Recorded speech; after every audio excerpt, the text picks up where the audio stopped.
Good evening, everybody. It is 4:01, and we will call the Kerrville City Council workshop to order. At this time, do we have any public comments, Shelley? No, ma'am, we have no citizen speakers signed up. All right. Let's go to 2A. And Delane, is anyone introducing you, Delane, or are you? I don't know. I'm Delane Sigerman. I'm the board. Well, come to the mic, please, ma'am. Well, and hopefully that's good. So, I'm reporting on the homeless count that I did in January, which your city attorney and your council member Brenda Hughes and Mike Hayes actually helped me count.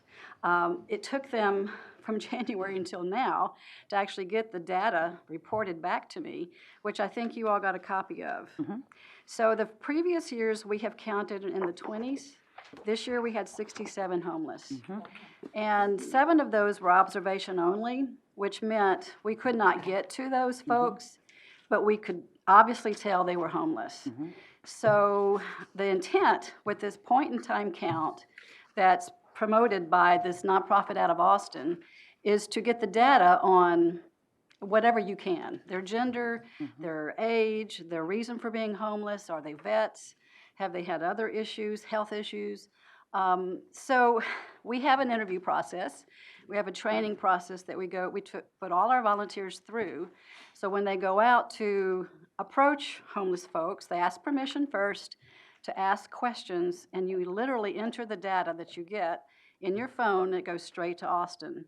So it's not a paper survey of any kind. It's very quick. Why it took until April to get the report, I don't know. That's the first time that's happened. Usually we get a pretty quick turnaround, like 2 weeks.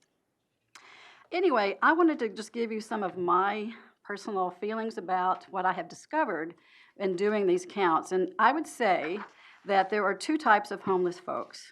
And by the way, I just attended a luncheon today where Christian Women Job Corps had 2, what would you call them? Students out of their program who were homeless when they were 18 and in that age range. So homeless is not always an older person's problem. It can also be a young person's problem. And these ladies graduated from the Christian Women Job Corps, and they now have jobs and they now have normal lives. So there is help out there for homeless people. But I see that the 2 types of homeless people that I see is chronic homeless, which would be 6 months or more living on the street. And I would say mental health is probably the major reason they are homeless. We currently do not have a women's shelter here, emergency shelter here in Kerrville.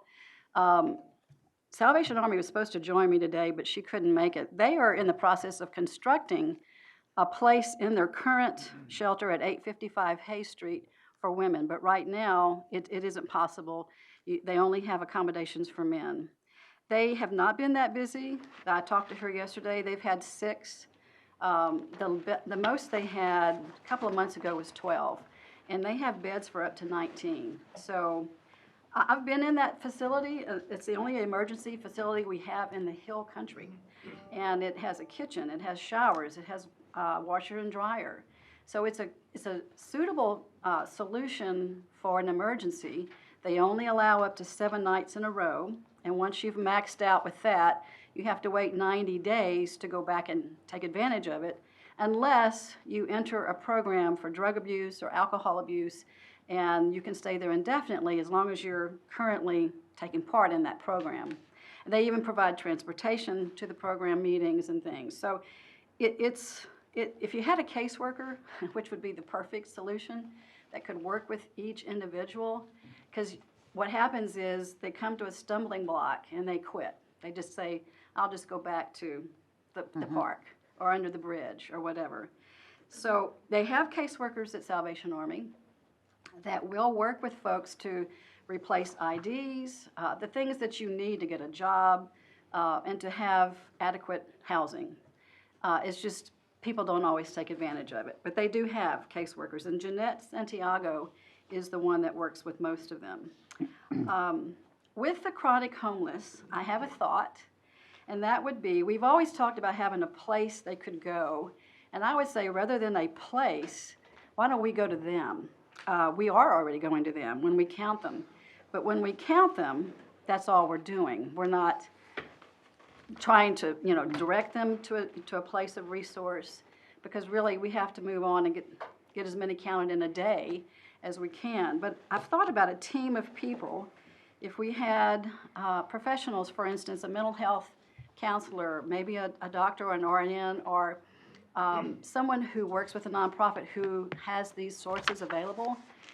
If we would go out, I actually thought about a count in the summer, but it wouldn't be just a count.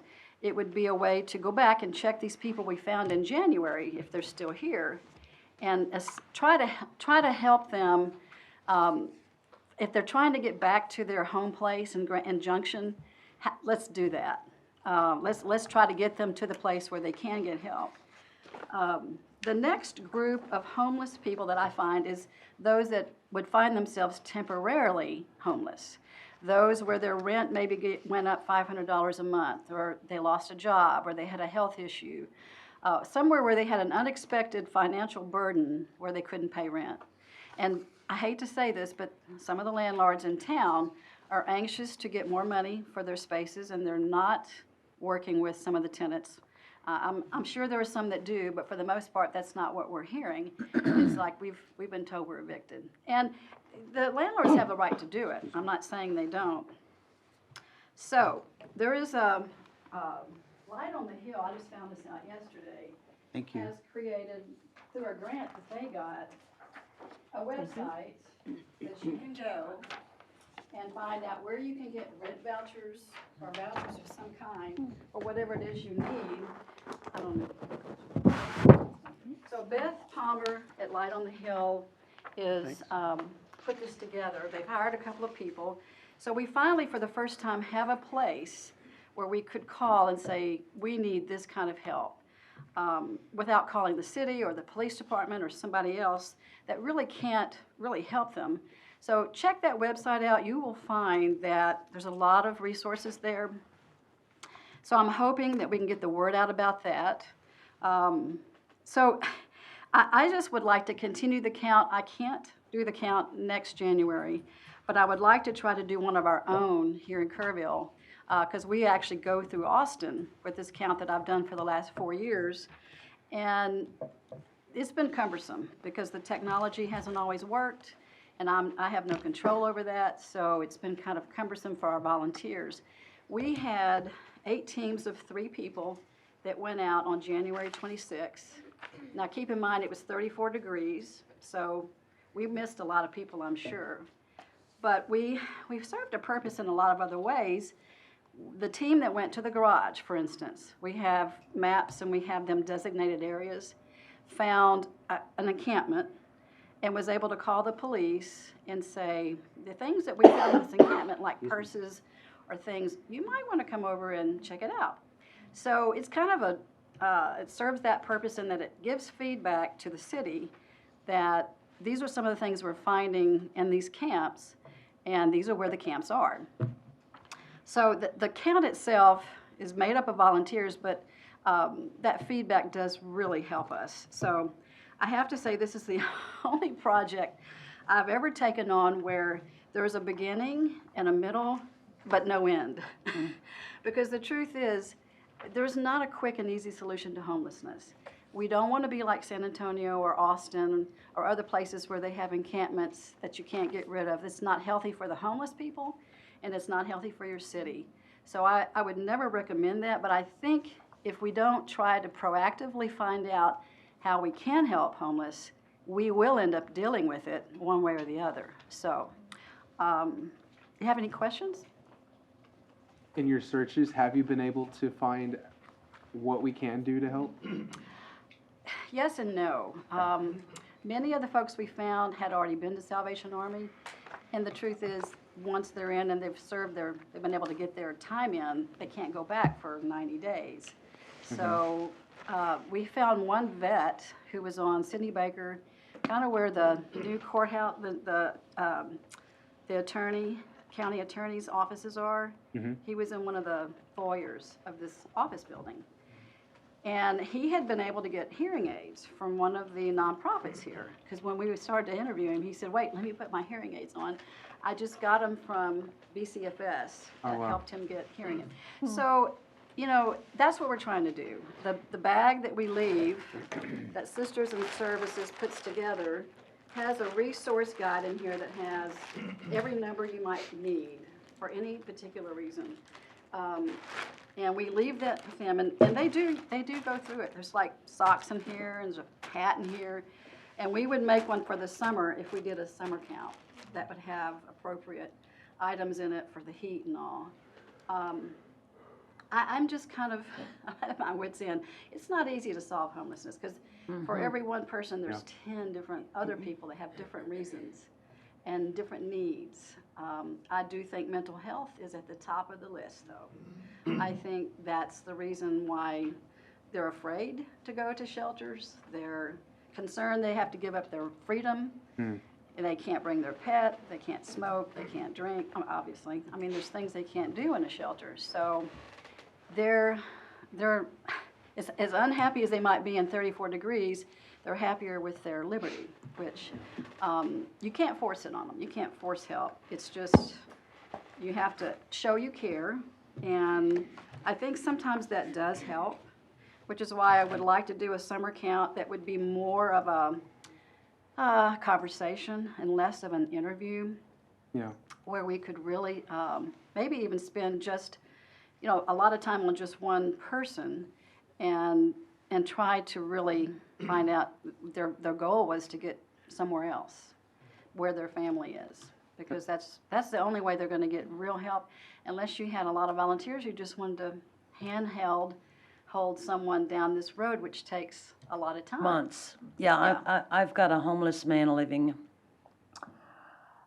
in one of our homes right now, and product of a divorce. She got the house. He became homeless, and he was an acquaintance. So, you know, as a community, there are people in the community who just help.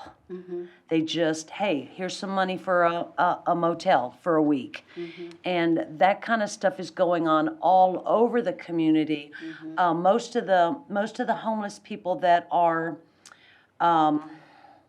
planted here and don't really plan on going anywhere else, they're not headed to Wyoming like the one gentleman I had last year. They want to be free. They don't want any rules, and they just want you to help them make it to the next day. That's all they're looking for. And so we have a lot of people in the community that do just that. I would say your best bet for any kind of help would be Salvation Army. Yeah. They can't solve all problems, but they have hotel vouchers, they have rent vouchers, they have utility payment vouchers. They are your best bet for contacting them to see what you can do with this particular person you might be working with. And, you know, it's just, it's really heartbreaking, but the truth is, there's not a lot we can do. There really Sometimes isn't. the best thing we could do is to get them somewhere else, because we don't have Right. what they need here, so. Right. And I think about MHDD often, because I think if we had someone who was trained in conversing with someone who was obviously having a mental health issue, I think it takes more than just an encounter Yeah. to solve the problem, but you could at least say, yeah, if we could get this guy in for a diagnosis in the clinic, Yeah. he might could get him on some medication, and then the trick is always keeping him on the medication. And, you know, a long time ago, remember the Mayor's Task Force? We were gonna have a team that would go out, this was proactive type work, where you would check on someone who was on medication to see if they, whatever happened with that? Would that be something we might do someday, or? We had talked about a multi-agency funding capacity to that, and we were also, part of that funding piece was some grant dollars that were coming down from the state from some settlements, and that still has yet to come Okay. into coffers. See, that would be, and it takes so long sometimes to get that grant funding, but I'm gonna check with Light on the Hill too and see if there's some way they have the ability to use some of their funds to do that, because the truth is, it's kinda like babysitting, but if you don't mind babysitting, you're actually preventing from a further call that's worse down the road. And I'd rather head it off at the pass and check with Mr. Brown and see why he hasn't paid his rent, or what's going on with his transportation, or does he need help getting the medication? You know, we'll get it to you. So I have a feeling that Doyle. Excuse me, a question. With the children that were under 18, are they with an adult? They were not on their own, I would have hoped I and didn't assumed. interview those people. I don't know. I don't know their situation. I know I interviewed some adult children Well, that, I can give some insight to that. When they age out of the system, they are offered opportunities through BCFS, okay? But there are rules, okay? And a lot of them don't want to follow the rules, Yeah. so they lose their housing, and they wind up sleeping on the bench on Earl Garrett. Well, remember And the it lady happens to today- a lot of the children. started dating and she wasn't supposed to. Right. And that was one of the rules she broke. And it's things like that. They're Yes. trying to keep you focused on your bettering your life, but they're 18 or That's or right. younger. Yeah. So, And they just don't want, I mean, they've been restricted, you know, through the foster care system, right. and then they finally get a little bit of freedom, and they don't want to be told what to do. I do think there's more hope for that situation though than a 60-something That's year old right. person.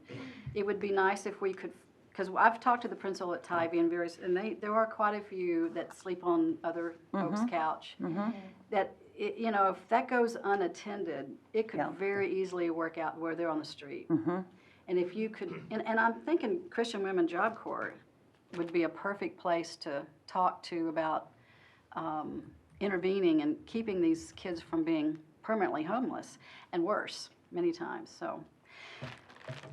I'm sorry if I missed this too, but the count from last time, have we just seen an increase? Has it been kind of around the same number? What are we seeing Doubled. there? There was a Doubled? article in the New York Times that said, and this is true, a lot of the large cities, or their homeless people are moving towards rural settings like ours. There's like a pattern and a trend of they're Heard of looking, that. Yep. because we're easier to approach and adapt to, you know.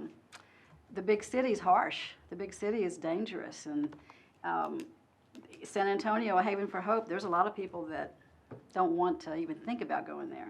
It's too dangerous at the capacity that it's at. I mean, if it didn't have that many people, maybe it wouldn't be, but, so, there you go. I don't have the answer, but I have the problem. Hey, Delane, are when you're talking about chronically homeless, and then the ones that maybe are one rent check away and have just lost, are those where you're finding people living in cars more likely? Yep. That's where it starts. They can't pay rent, so they move to the car. Then the car has a problem, and they can't, like the family that's in the library, there was a repair problem needed in the car to use the heating and the air conditioning and all. So they sold the car just to get rid of the, you know, responsibility of having it, and which left them without nothing. anything.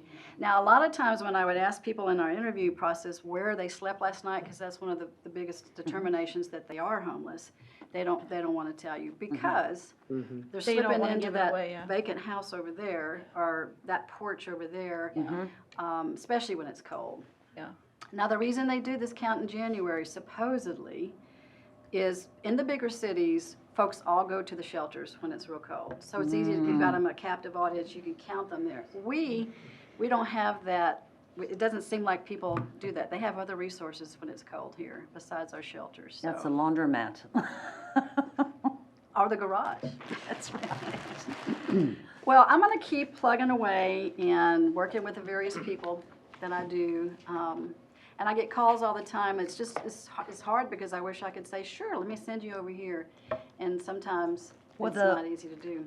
The issue I had with the last homeless person that I helped was the fact that a lot of them don't have no identification. So Right. they don't qualify really to get into the shelter.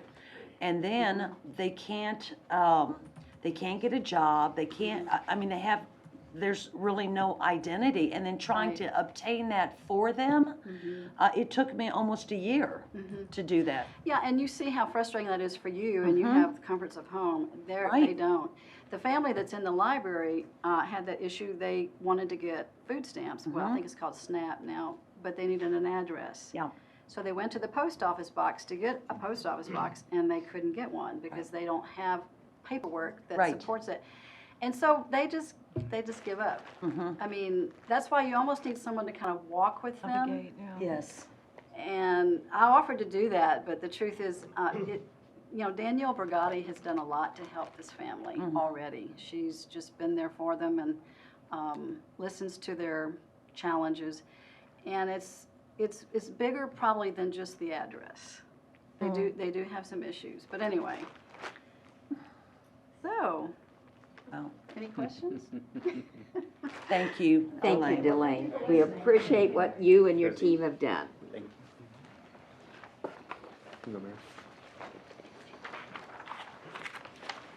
Okay, 2B. Chief.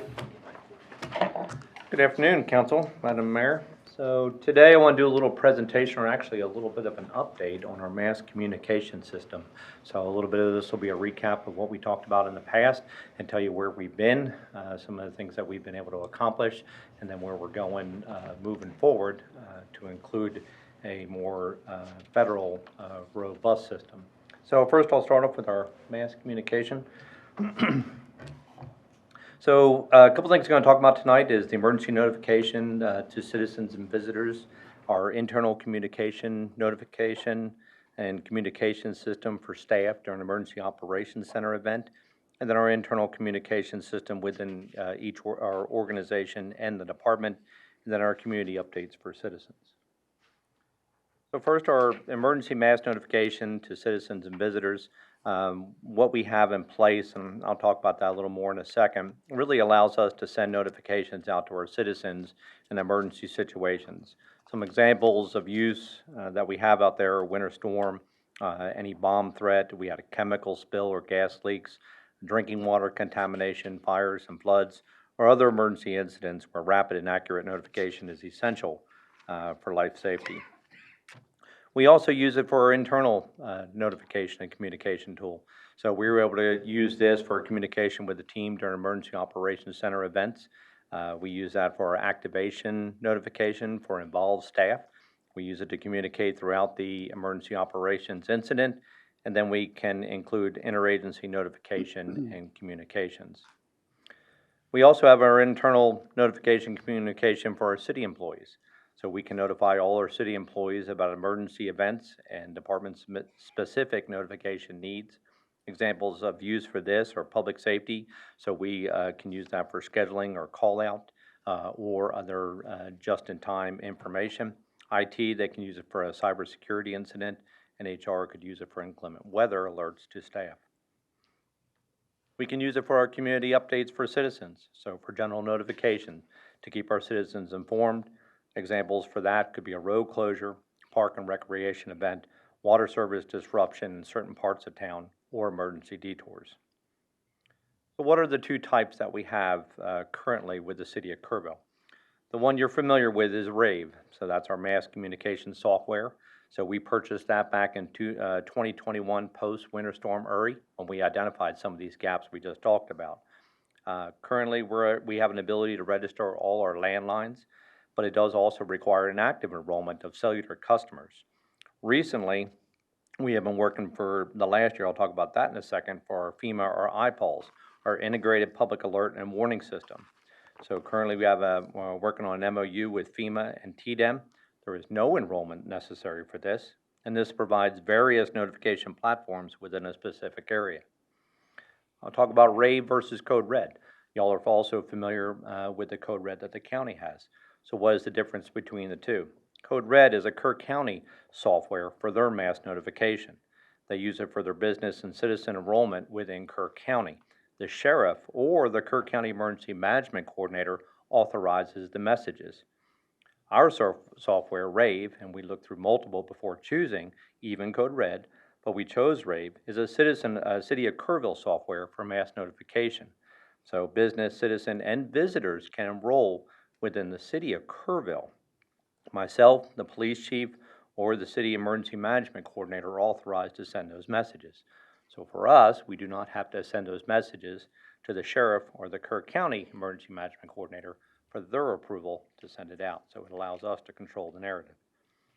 So what is Rave? So Rave is our mass notification software. So we've talked about that in the past, about our Kerrville Alert Notification System. So Rave is just the name of the software. So what we have completed, we have successfully implemented the internal communication for all city employees. We have about 11,000 landlines are entered into the Rave system. We have created geofencing of 53 neighborhoods, 8 nursing homes, 10 large shopping centers, our local floodplains and creeks, and low water crossings. We have started the collaborative process to initiate notification tiers of specific emergencies and actions for our city employees. So when you say geofencing, does that mean like if there's a emergency situation in a specific area, the geofence, that area would be the one that was notified? Correct. So between myself and Chief McCall, and IT, of course, and GIS, we sat down, and so we'll take the mall. So we identified the mall as one of those large areas. So we geofenced around the mall. So if there was an incident there, an active threat in the mall, we can push a notification out immediately. And for those individuals in at the that mall that are range. registered, so we'll get that kind of No, notification. if they were within- registered. If they were registered. So I'm talking about Rave, our software that we Yep. currently are. I'm not talking about Okay. iPulse. So Okay. what we have. Okay. Or we have flooding on Town Creek. Mhm. We've seen that, and we're gonna see that one again. We also have a geofenced in the 100-year floodplain, so we can notify those individuals that live in the 100-year floodplain that Town Creek is coming up, where we got 8 inches of rain to the north, and we expect that crossing to be flooded. So we can also keep our citizens safe from actually, if it's in the middle of the night, whenever time it is for that one. I don't know who registered, but I know where they registered, more importantly, if that makes sense. Is that by like location on their mobile device or by pinging cellular towers? So we'll talk about the Rave, so I won't talk about the iPods. So for the Rave, so when they register, I register at my address on Aspen, so I register there. So you don't know that it's me, but you know that you have one on Aspen. So when that geofence catches Aspen Drive, so it will then show up, and then I will get that notification if I register for that. Gotcha. If that makes sense. It does. Thank you. So, and then, so the next phase of what we're working toward now is we're going to work on a passive enrollment program for all City of Kerrville citizens, businesses, and then visitors that also come to our events that we're also having. So I say passive because we're working on this with IT about doing some QR codes and some other registration opportunities to get out there. So we don't need to do active first. I think passively, let's get the information to our citizens, let them know why we're using it, what the difference is between Code Red, how we're, as an emergency management, plan to notify you in case of emergency, allow them to sign up and enroll, and then we can reevaluate that, I think, at the end of the year and go, when we can look at neighborhoods or these geofence area and go, do we feel like we captured everyone, or do we need to go back into these areas, these neighborhoods, or community, whatever it may be, and say, we really need to get y'all to enroll, and now we're door knocking, which takes a lot of manpower. at that point. I'm curious, I just want a clarification on something. When, going back to the areas that are selected, and then what Councilmember Garcia was saying, so you get pinged with a notification based on where you enrolled, not based on your current location? Correct. So Okay. we're talking about the Rave, so correct? How would that work Rave, with a not mall? iPulse. So like I'm with the talking about mall, you would emergency. only be pinging the businesses who registered at the location of the mall, not the individual Correct. citizens who are possibly at the mall at that time. Correct. So that's Okay. the second piece we'll talk about in a Which second. is the iPause next. Right, That's my that's thought. the exciting part. That's- So, Okay, yeah, correct. yeah. so what is iPulse? So iPulse is Integrated Public Alert and Warning System. So the basics of iPulse, FEMA established iPulse in 2006 by the Presidential Executive Order. It facilitates a timely delivery of alert and warning information over more media to more people before, during, and after disasters. It provides local government with a capability to integrate their alert and warning systems, RAVE, So with the National Alert and Warning Infrastructure, it provides authenticated emergency and life-saving information to the public through mobile phones, using wireless emergency alerts to radio and television via the emergency alert system and NOAA's weather radio if necessary. So the timeline of how we've been working on the iPods is that back in December 2021, we purchased the mass communication software Rave. In April of 22, we were going to move forward with the iPods. So Kirk County currently has it. And we're going to talk about our needs for the city of Kerrville. So TDEM has to approve us. So has to approve the city of Kerrville because the county already has one that can reach everyone. So we have to work through that agreement. I'll talk about that in a second. So the Texas Department of Emergency Management did approve us to apply for iPods in November 2022. This is a long, slow process. It's a lot longer than actually on the bullet points. But in November 2022, we had to create a collaboration with Kirk County Emergency Management under the Emergency Management Plan Annex A warning that allows us to identify our roles if we're going to notify our citizens using iPods. iPods is back to what you talked about. That is a location. If I am on iPods and it goes out right now and I'm in this area, I will receive that via my cell phone because I am in this area. That's where it is. So what they want to watch out, and what took us the longest discussion, was they don't want bleed over. They don't want us sending a message to the citizens about a tornado coming, and then also the county is doing the same thing. So we identified in our emergency action plan, which is how we would both respond to those emergencies, about how that would be. Basically, it's a phone call to the emergency management coordinator, making sure that we're not providing the same messages twice, because you will get them twice when they go out, and that can provide some confusion or what they call bleed over for that. So we worked through that process. Once we got through that, we were able to submit the application to the FEMA iPods. In March, I'm still working with the Texas Department of Emergency Management. In March 2023, FEMA approved and sent back our application saying we are approved. We still, once again, had to work with the Texas Department of Emergency Management because the county already has it. They approved us in April. Actually, right now, we just got approved in April of 2023. We just received that, and actually that's on council tonight. So what is the iPods process? So the city authorities, that would be myself, Chief McCall, or the Emergency Management Coordinator, and we're working on internal policy, which we're required to do. So we create an emergency message in Rave. So we have to use our software. We can't access the federal. We use our software. So we send the alert to what they call iPods Open. So we create the message, Rave sends it to iPods. It's automatically through there. So they receive the message and they validate the message. So how it's going to be disseminated. So whether it's a weather alert or whether it's another emergency notification that they need to do. Then that message is sent back out and distributed to various emergency pathways. Emergency alert system, so wireless emergency alert, non-weather emergency messages, iPods internet-based services, or unique and emergency systems also. So they make that determination also. So that's the iPods process. The message goes out and you receive it. So it's the similar ones that you'll get for the Amber Alerts. So that comes out, that's what that messaging is. So some of the key takeaways for where we're at. Questions on iPods? Well, I'm sorry? if we get iPods, we won't get Code Red. So, Is that correct? so we're talking about two systems. So when we talk about the software that we use to manage, Kirk County uses Code Red to manage their notifications. We use Rave to manage our notification to our citizens. iPods, we have access to iPods. Kirk County has access to iPods. So we both have access to the same federal. So that messaging, that's where I was saying we have to have that joint message or that agreement that we have a common message going out there or we're both not sending one. So it is still the same. Code Red, the county can send out a message via Code Red.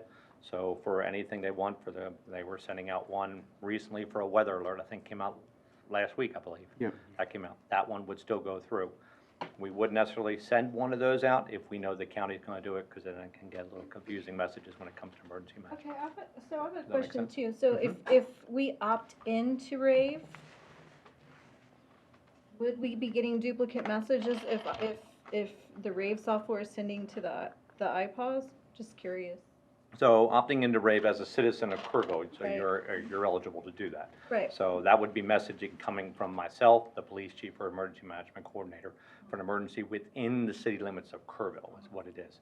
There could be duplicate messages, that's where you work the coordination for the emergency management coordinator. So if we have a large cell coming with large hail, I know he's putting that messaging out, so I would just connect with him just to make sure, and then he would put the message out. We would not send a message. In fact, Yeah, we don't okay. now. We have an ability now, we don't do it. And Code Red goes to the county. county. iPause will only go to the city, within the city limits. So That's Code a Red goes to the geographical county. location. RAVE is our software that goes to the city. iPulse is the federal. We both iPulse, just have okay. access to the federal. Okay. To That's be the able to one send that, that that's the message. one that can That's like the locate Amber you Alert. by the like the GPS location. Correct, that's the Amber Alert and the other ones. So the state has access to iPulse, so many do, So what's the idea if the county has access to iPause and we're requesting access and we've gotten approved for it and we want to use that now? What is the difference in what the county notifications would be between us? Because now we're asking, we want to Good question. send something in addition to, what would that look like? Correct, so we have an event with an active threat in the park within the city. We can get that message out to our visitors that are down there using the iPoles for public health and safety immediately. So, and be able to get them that messaging right away without having to go, we can't contact everyone because they're not on our software, RAVE.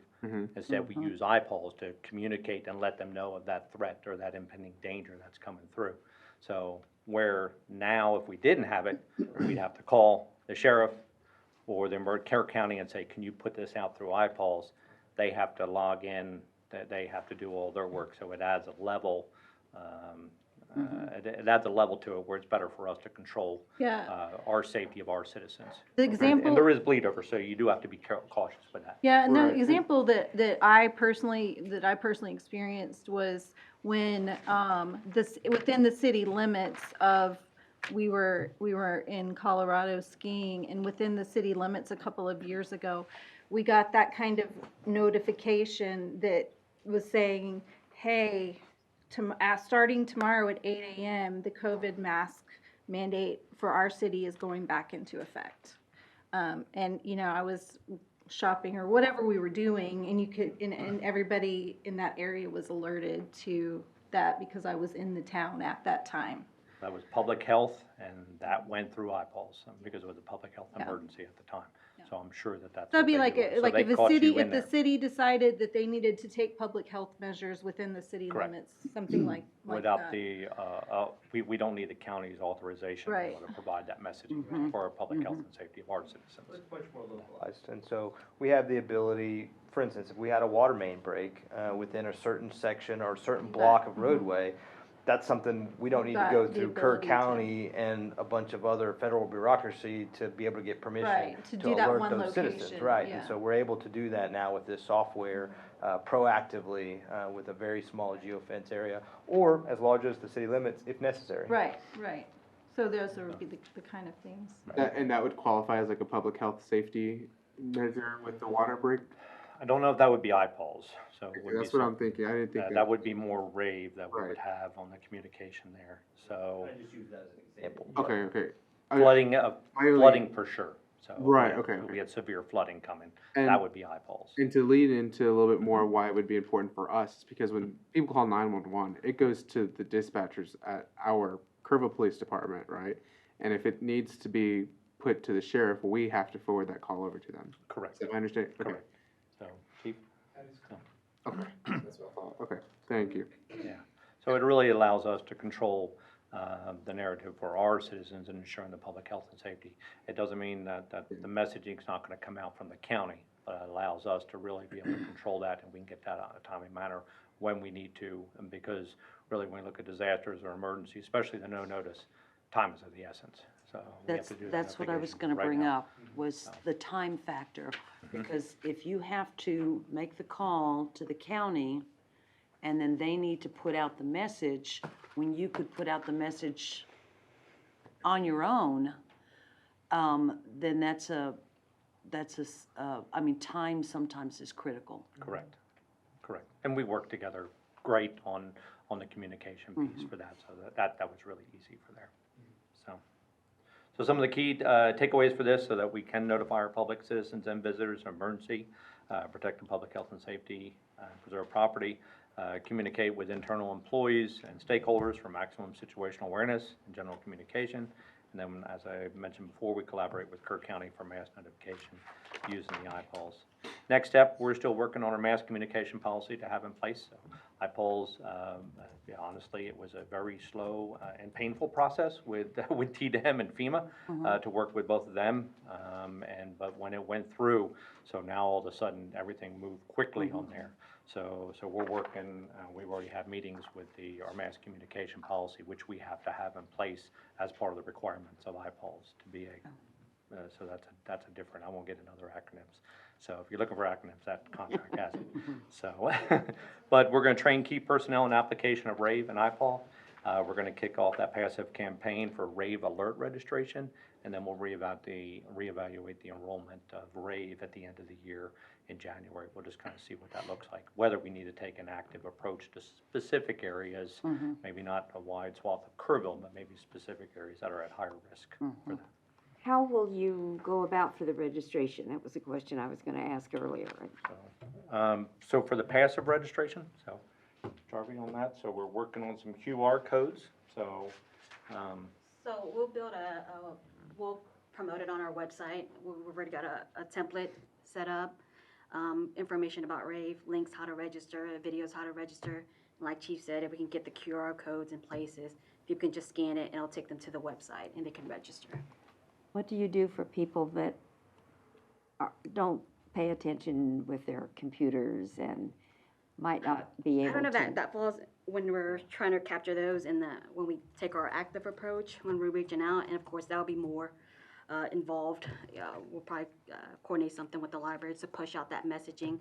But as of right now, I think our next phase is just a passive approach. So we're gonna put that information out there and see who signs up. And like Chief said, we'll reevaluate in January 2024. And then we can get an idea of, okay, we haven't reached this group of folks. How do we address that? How do we be more proactive in getting those signups? yeah, because that could be our 4th of July event, or Parks and Rec events that they're at, so that could be social media. Ways Of course, to so do there's it, a yeah. lot, I think, avenues to do that, and yes, we will miss some people, I agree.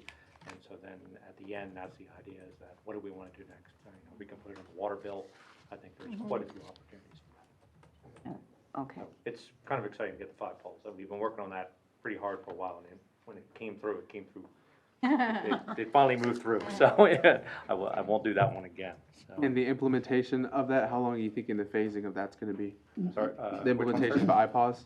So for the iPols, once we get the policy, there's a couple of requirements we need to have in place for that. Okay. And I still have to do the monthly testing of the system, so there's a testing portal I have to work on, and we're gonna be up and running weeks. Okay. We'll be ready to go. Is that policy something you would have to bring back to council, or y'all handle that internally? No, sir, that would be an internal policy. Okay. Basically identifies some of the requirements of iPols, and also incorporates a little bit of the RAVE too, of who the alerting authority is, that they have some names in there that need to be pretty specific. So, which of course we want to keep it restrictive on that, so we know the messaging going out for iPols, and then we're gonna put our communication piece for RAVE also, because we're starting to expand that ability within the city too, which has been really beneficial for us. So, that'll be good.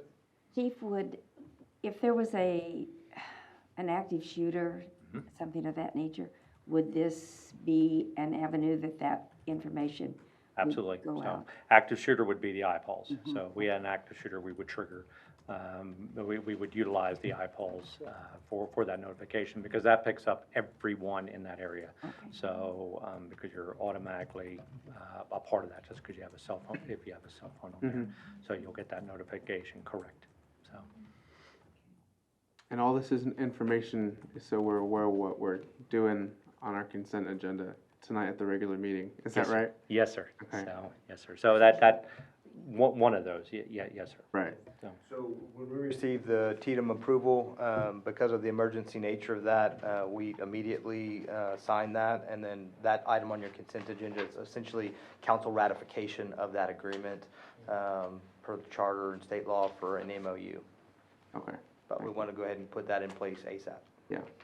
I would say, sorry, were you gonna say something? I was gonna say, in the agreement, or the on the MOU with the IPOLS for that, so there's no monetary for that, it's just, there's requirements that we have to do and make sure that we manage internally for that, and you can opt out at any time, and there's requirements once you opt out of that, but of course, that's not a recommendation. After all Yeah. this. But, right, so this is really good, it's really positive for us, and to ensure that's, safety Definitely. and security.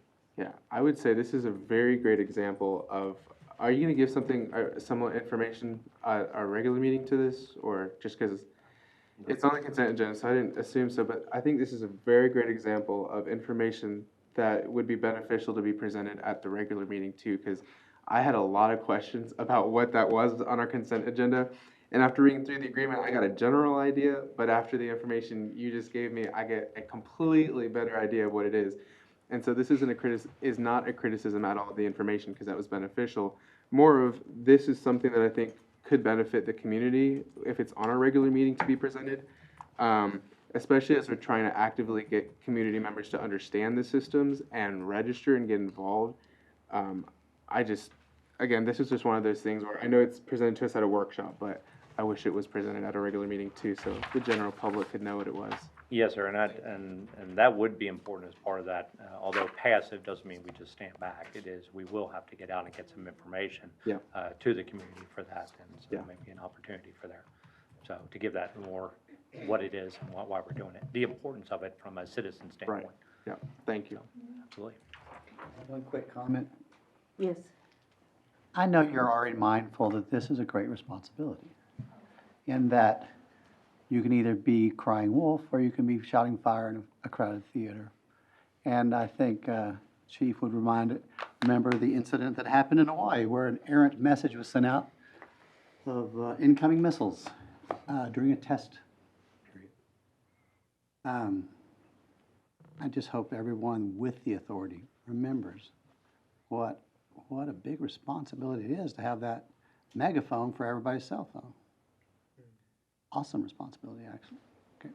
Yes, sir, and that's one of those will be very restricted Oh, yeah, I'm just, to myself and, you can go wrong fast yes, sir. to 10,000 cell phones. What does FEMA do to check is there anything they do to check your accuracy of the message or anything like that? Well, so it's validated. It is validated through FEMA, that messaging is. So that one, they was a obviously mess. had public clicked on there, whatever they did, so they did not follow the right protocol. But it's just, I just want everyone to Yes, be sir. mindful that it's a big responsibility. And Yes, sir. you take responsibility every day. You're capable and competent and responsible. I'm just saying it is a big Yeah, responsibility. and messaging is important. Yeah, the way What the you say message is and how you say and Yeah. what you say is key. Yeah. And because then it's trust, it's public trust. Yeah. And public trust is important, not just today, but it's absolutely important during an emergency when you need people to do specific things to save lives out there. Certainly. So But when I 100%. get a Amber Alert for something in Dallas, I tend to not look at them anymore. Thank you. All right. Thank you, Chief. Thank Appreciate it. you. Good information. All right, 2C, and we have the Convention and Visitors Bureau Partnership. Megan? Hello. Good evening, Mayor, City Council. We are here to talk about the Community Arts Program. So before I get into it, I just wanted to show you how this has already been established by the community as a priority through the 2050 Comprehensive Plan, specifically through C411, which is Evaluate Programs and Funding Strategies for Public Art Installations. As well as a community, you all identified this as a 2023 goal to have a stronger and more cohesive public art-centered program here in Kerrville. We have uncovered a need that we need a consistent home for managing operations and marketing efforts for the Kerrville arts community and increasing the number and quality of public art installations. So there's a new initiative that we're proposing for a community arts program that creates a strong unifying vision for advancing the arts and culture ecosystem as a valuable contributor to economic growth, tourism, quality of life, and community identity. So I'm going to invite Julie up here to speak about the history that we currently support the CVB with. with the new logo.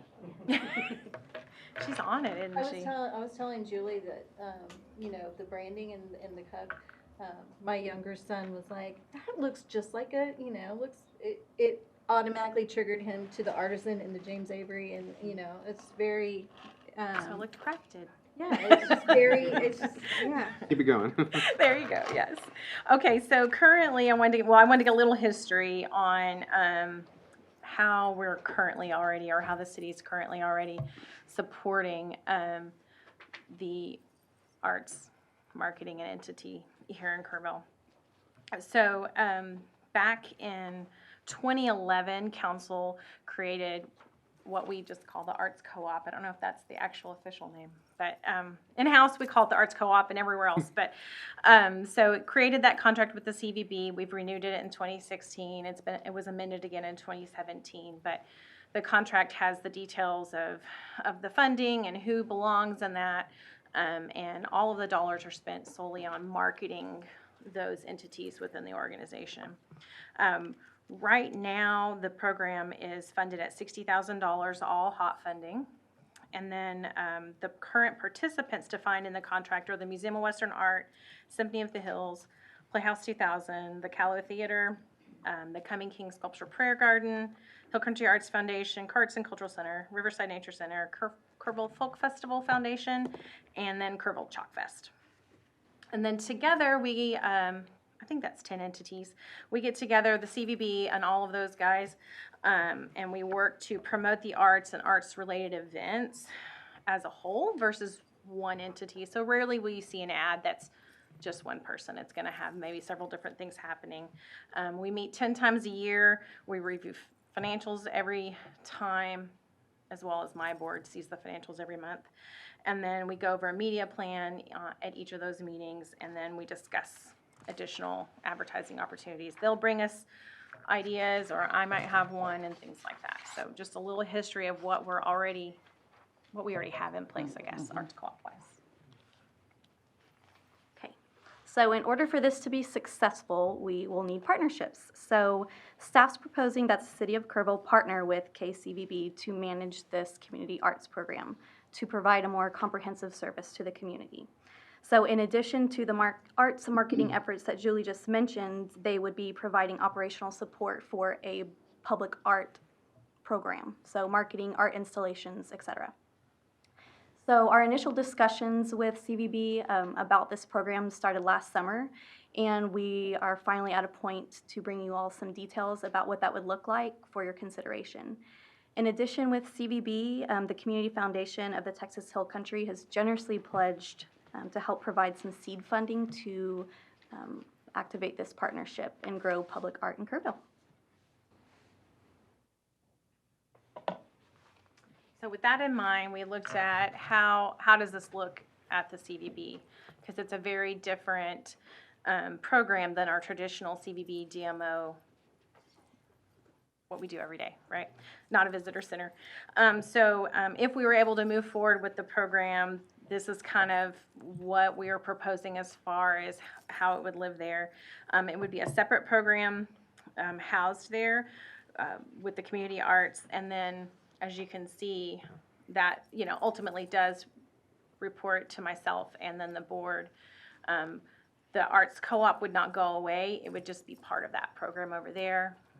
Texas Music Friendly programs, Texas Film Commission all those things that we already kind of do, or we don't kind of do, we do them, but they're art related, could then all house with one program director, one person really solely focused on the arts, whether it's tourism or installations or increasing economic opportunity with things like Texas Film Friendly or the Music Friendly. So the purpose of the arts program would be basically to promote, encourage, and sustain the development of arts and culture in Kerrville and serving the tourists and communities of the region. We'd be expanding our current program, obviously, to not only market arts in Kerrville and those events, but also to foster the creation of art in public places, and then this would in turn improve our tourism product as well as continuing to develop that quality of place that we all love. In addition, we'd obviously be working on leveraging additional funding and resources to create more public art. So.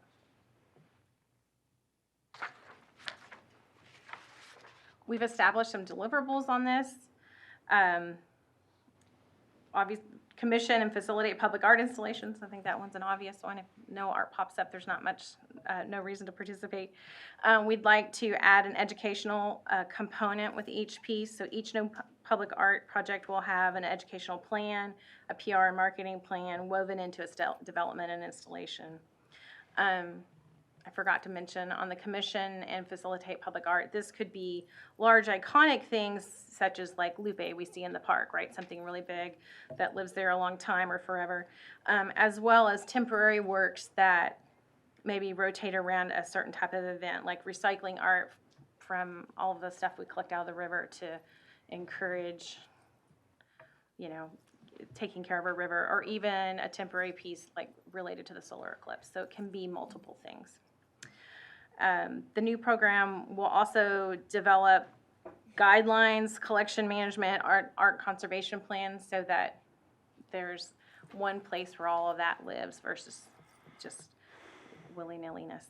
And then, that's an official word. And then, of course, the program needs to adopt sustainable and varied funding through policy, grants, governmental allocations, and things of that nature. It couldn't just, fundraising couldn't just support off of this.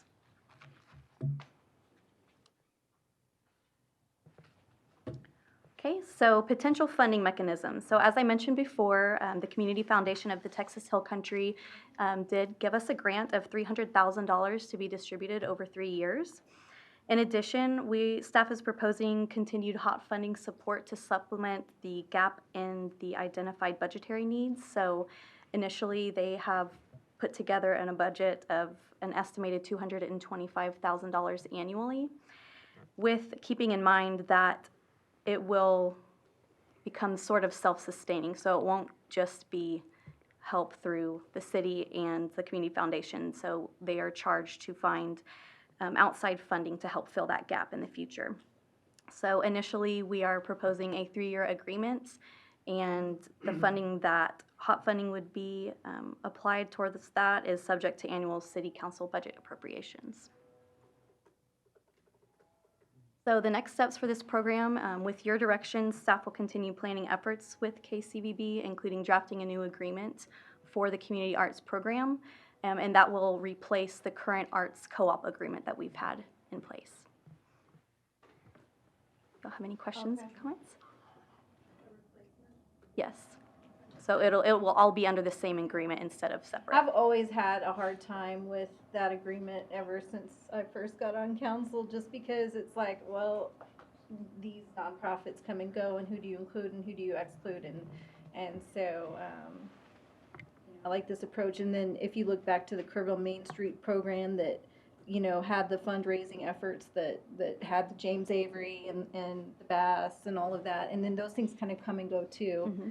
You know, and then this uptick in the public art, you know, murals and installations, and having, you know, well, Cuts is doing this one, and but Big C's doing this one, and then, you know, I'm going to ribbon cutting and learning all of that when I'm there. This seems like a really good stopgap to really collect all that. And I'm sure you all know Catherine Boyette. You know, she came to me, and, you know, it kind of sounds a lot like what she was, you know, talking to me about years ago, about we need something like this. It needs to be bigger than just, you know, just doing these great murals that we're doing, but something that's exciting.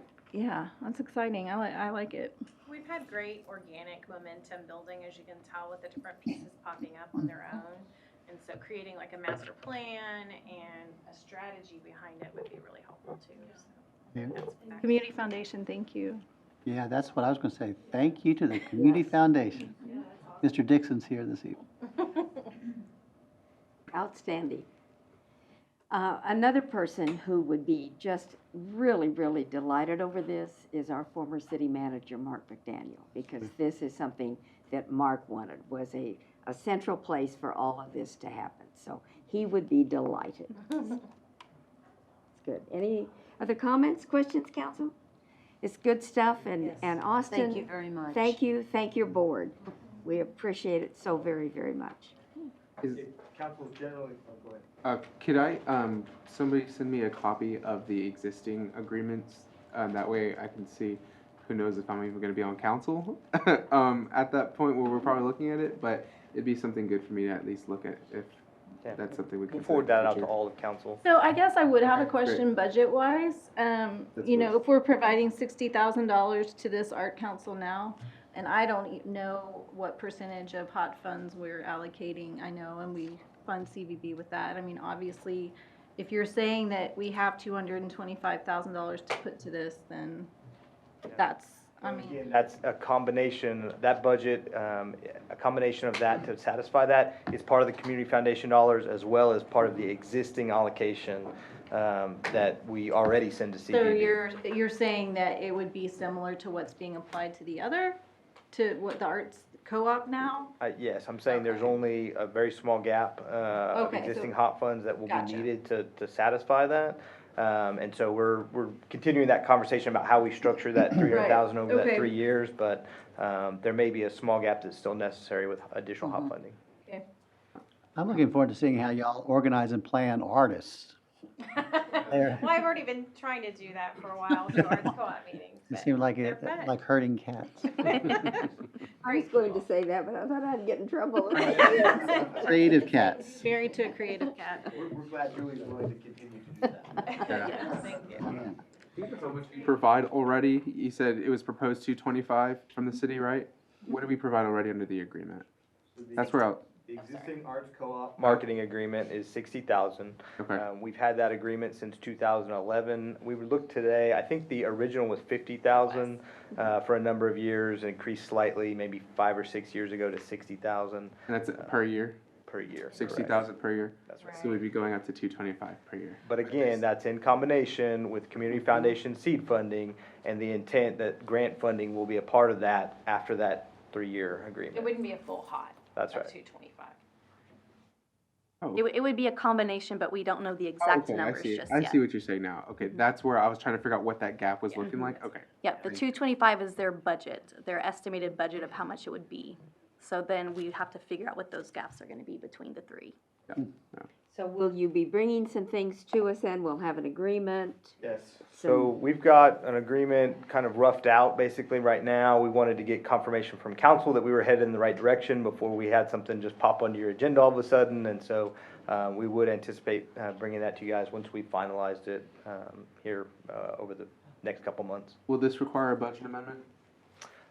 It depends on how we structure that payment. We're still working through that. I don't think it will. Okay, that's what I'd be interested to know in moving forward.